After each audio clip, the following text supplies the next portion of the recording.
Good evening, everyone. We are back once again to cover Oasis's fourth studio album, Standing on the Shoulder, not shoulders for some reason. That's a little weird, and one of many gripes I have with this album, which we'll get to. Album from the year 2000. Wow, what better way to celebrate the turn of the new millennium than with a thoroughly mediocre Oasis album?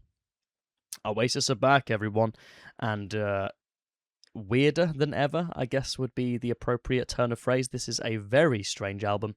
The Britpop era of pop music is very much over by this point, with the introduction of Radiohead and subsequently bands like Coldplay and Travis, British, pop bands that you could argue are rock bands of sorts, but whose approach is one that's much more kind of downplayed and inward-facing and sentimental. And so, by this point, Oasis are very much questioning where they exist within the zeitgeist, and they begin kind of second-guessing themselves and, getting a bit experimental with their sonic palette to great success on certain tracks here, on certain other tracks less so, either because, the experiment didn't pay off in any way, or because they just didn't try in the first place. What baffles me about this album is that it, akin to Be Here Now, it is very half in, half out, and they don't quite commit to it. Thus, it doesn't stick the landing for me. But I still like it. There are still some standout tracks, which we'll get to, so let's waste no more time in getting stuck straight into track one, which is Fucking in the Bushes. Now, this, for me, is going in A. Big fan of this song. I went to see Oasis last year when they reformed, and I went to watch them at Wembley Arena in London, and let me tell you, when Fucking in the Bushes came on, which is the signifier that Oasis are about to walk out, I screamed maybe louder than I ever have before or after in my life. And let's be honest, with the knowledge that Oasis are about to walk out, any song would have sufficed in that instance. But there's just something about Fucking in the Bushes. It feels so triumphant, and I love the samples on it. I love the drum loop. It really does kind of set the tone for this album in the sense of like, hey, this is an instrumental. There are no words on this. We're using loops now. We're using samples. And we're writing more kind of groove-based, kind of riffy stuff. It sets the tone for the album, admittedly for an album that doesn't quite move entirely in that direction, but it's a very exciting start. So it in A it goes. Go Let It Out is also in A. Maybe in S actually. We'll see how we go. But Go Let It Out is a great song. And once again, I think this is a very naturally fitting track 2 for an album such as this. It really lays the groundworks for what's to come, in the sense of it being more of an experimentation, both in songwriting and in the sonic palette that surrounds it. Huge fan of the mellotron on the chorus. The chorus in terms of melody is great too. And for as nonsensical as Noel's lyrics often are, I'm a fan of the lyrics on this one. Who Feels Love? Now, Who Feels Love is going in B. It always struck me as a really bizarre choice that this was a single. It just never read as a single for me. And another gripe I have with this song, let's get the arbitrary arbitrary gripe with Oasis out of the way, which is that for a single this is too long. But on a slightly deeper level, when you keep in mind how somewhat monotonous and one note I think one note applies in a literal sense here. The vocal melody is, found what I've lost inside. You would kind of expect the surrounding instrumentation to be a little more improvisational to help alleviate the tedium of that. But instead, what we get is the very by the books kind of, Noel kind of plays a riff, albeit quite a catchy one, and then just kind of loops that again and again, like the like backwards guitar that I guess is supposed to serve as a solo, but instead it's just a little like, yeah, I could have done with an actual solo here instead of just a slightly mediocre riff looped again and again. I don't know. Who Feels Love? It's like, it's good, but part of what annoys me about it is that it has potential beyond what is given to it, which annoys me because I feel like it's born out of laziness.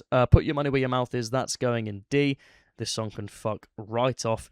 Unlike the Mellotron on Go Let It Out, the fucking synth, alarm, siren, whatever it is on this one just kills me, man. It feels, it makes me want to tear my hair out. Why on earth does it persist throughout the whole song? Like, fair enough, use it as an intro. An absolute push, but just, bro, to have it persist throughout the entire song is just lunacy to me.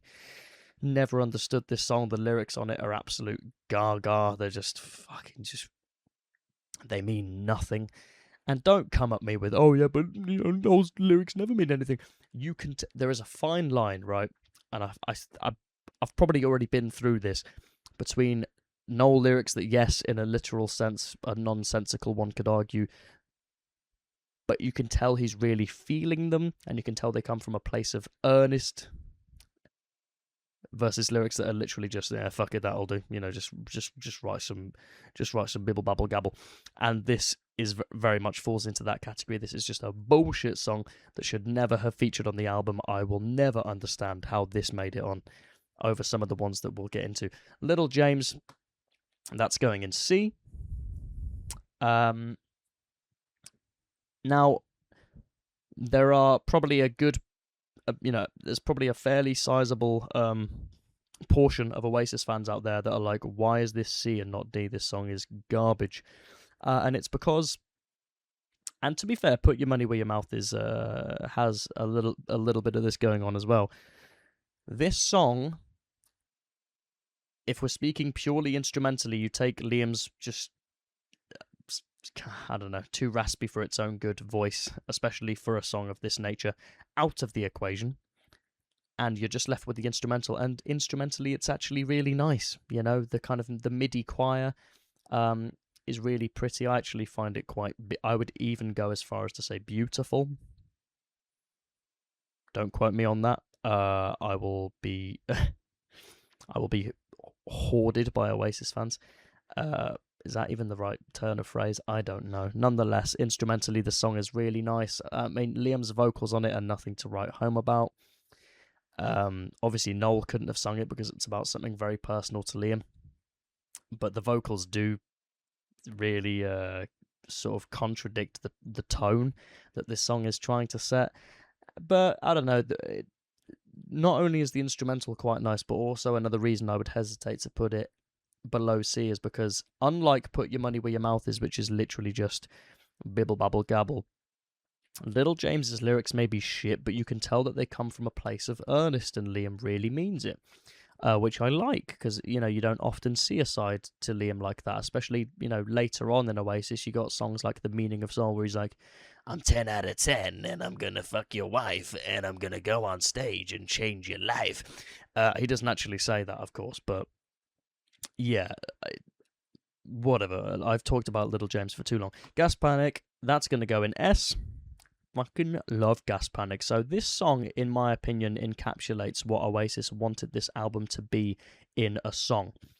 Once again, it's a bit of a pivot in terms of songwriting. It's a huge pivot in terms of the sonic palette. The fucking solo, I guess you would refer to it as, on this song is just pure raucous, but in the best way. And there's even a flute on it at the end, which somehow doesn't feel trite or arbitrary, and it actually serves the song really well, to the point that when it comes in, I'm like, oh my god, it's the flute. I forgot about the flute. The flute is really good. Fuck yeah, man. Gas Panic, what a song. And yeah, it's 6 minutes, but it takes you on a whole ass journey, to the point that I don't care. It has a really subtle, which for Oasis, like, what? Like, coming off the back of, like, Being Here Now, who would have thought that Oasis could write a song that's so, a song as dynamic as this? Like, as it starts off really soft, it like picks up and gets super raucous, and then drops back down again for the outro. It's one of the few Oasis songs that actually has like a wind down. Like, when the fuck do Oasis songs ever have a wind down? That's crazy to me. Anyway, where did it all go wrong? This is going to go bottom of A for me. Now, this song is kind of emblematic of this era of B-sides, where Noel is once again getting a little sappy, a little sentimental. But I'm a sucker for those Noel songs, and I wish that he lent into that side of his songwriting a little more on the albums themselves, because oftentimes it feels like he only really reveals that side to us in the form of B-sides, and it's like, no, Noel, please don't tuck that away. Have a little less pride in your masculinity and be unafraid to push your more feminine side to the forefront, my friend. I know you like to come across as a real blokey bloke in your interviews, but we all know that ain't you, son. We all know that ain't you. And Where Did It All Go Wrong is one of the few instances of this that makes it onto the album, and it's such a breath of fresh air. Especially seeing as Noel's voice, on a technical level at the very least, has far surpassed Liam's at this point. To the point that, having heard Liam going, "Put your money where your mouth," and trying to get sentimental, which, barring a few songs, Liam has never really done well. On Little James, it's so refreshing to hear Noel just really belting up there. But I hope you know that it won't let go. Love this song. Great chorus. Sunday Morning Call, this song is going in C alongside Little James, although I'm going to put it top of C. In fact, no, it's not. It's not C. It's bottom of B. But yeah, where? Oh, this is such a confusing sentence. Where did it all go wrong? Noel's vocals felt like a breath of fresh air, because we'd been kind of, deprived of them for a good few tracks here. You then get just two of them in a row, which, like, don't get me wrong, that in and of itself is not the issue. This is more an issue with the album, but like, in terms of sequencing, am I right in thinking that these are these are the only two Noel tracks on the album, and they're positioned back to back, and tonally they're both quite similar. Like, what? Why? Put like Let's All Make Believe here. In fact, no, fuck that. But put Let's All Make Believe in place of these two. Nonetheless, it's just has always felt a little odd to me. But putting aside the slight oddity of that track listing, Sunday Morning Call in general is just a bit of a limp-dicked song. It just doesn't, I don't know, it doesn't really attempt anything. And that's really the problem with this album, is that, like, yeah, some of the songs, like in the case of Gas Panic, and pretty much every song in this category here, where they attempt something new, this one kind of just leans on old tropes and trite stereotypes, which Oasis have come to realize, oh shit, this works, so let's lean into that. And it's like, yeah, but that's not what this album's for. Save that for another album if that's what you want to do, or at the very least, sort of make it stick out instrumentally a little better. I don't know. This one, once again, just a single, really, like this. I can see a lie. This is another D. I've never cared for this song whatsoever. What is it doing? It does nothing. It's 3.5 minutes of pure filler. You want to talk filler songs? This is as close as you're ever going to get to a textbook definition of what a filler song is. I can't believe Noel wrote this. I went years thinking that this was like a Liam song, because it just reads so much like one. Like, the lyrical content of this song, like, Noel, give yourself a slap on the wrist for that one, buddy. Like, you did not even try. You didn't even try. And it was put on the album because Liam's like, come on, man. People don't want to hear just some fucking sop. Oh, God, he's scouse now. I'm just going to stop. Roll it over. That's another S, baby. Who would have thought? And this is what's so jarring about this album. Be Here Now. 0 S's, as far as I'm concerned. But Standing on the Shoulders of Giants, or Shoulder of Giants, once again, dumb album name. It's got S's in there, but then it's also got D's. It is the most jarring listen of all time. It sounds like a playlist or a compilation. It doesn't sound like some of these were even recorded within the same sessions. Like, Gas Panic sounds great. This sounds shit. This sounds shit. Like, were they recorded during... I don't know. Have we got a bit of like a Mono Valley situation going on with these bottom ones where they were recorded in a different studio and then just like mixed all by the same guy? I don't know, because there really is a huge leap here. Oh God, no! I was about to accidentally put "I Can See a Liar" in S. Fuck that. You are remaining in D, my friend. The question is, which song is worse? It kind of has to be Put Your Money Where Your Mouth Is, because at least I Can See a Liar actually has like more variation to its lyricism, as opposed to just one boring phrase that really doesn't mean a thing to anyone, not even the songwriter. And there's an interview with Noel, like, I swear to God, this interview is actually taken from the year 2000, maybe even 99. Pre-album launch, where a journalist is interviewing Noel and he's like, yeah, so journalists have really been tearing into the I Can See a Liar song, saying that the lyrics are shit, and Noel's like, yeah, but I said the lyrics were shit at the time and got outvoted in the studio. The band wanted it to go on. And it's like, Noel, at what point did someone castrate you and decide that you were no longer the leader of this band? Like, yeah, I get it, Oasis, by this point, they're more of a democracy, and as a byproduct of that, they're happier in themselves. But you're still releasing a fucking product that I have to listen to, guys. Alright? I'm not out here trying to be a dick. I'm not trying to be selfish. But I still have to consume the music, okay? Fuck your happiness. But yeah, Roll It Over is just... it tempts me to take back everything I said about... Liam singing on Little James, and songs like All Around the World, where he's like na na na na na na na. Like, whenever Liam has to kind of sing emotional songs, you never quite buy it. I don't know what the fuck he was feeling on Roll It Over. He's feeling something, and the rest. Oh my goodness, his Roll It Over My Soul. This is one of the few Liam sung songs that have an emotional tinge to them that I don't think Noel could have done better. Like, because I've heard the Noel version of this, and it's not better than this one. Like, Liam did Sad Song. I think Noel's is better. There are a few other examples of this. This one, Liam's is just, yeah, it's great. So there you go. That is my Standing on the Shoulder. Got it right that time. I don't know, man. Like, my brain just auto-corrects it to shoulders. Shouldn't that be what it was called? I don't know. Ironically, Noel was coming down from drugs at this point, and yet that's still like...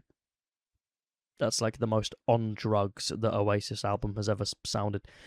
Album title, that is. Apologies, I'm a bit drowsy making this video. I've just, it's been a long day at work.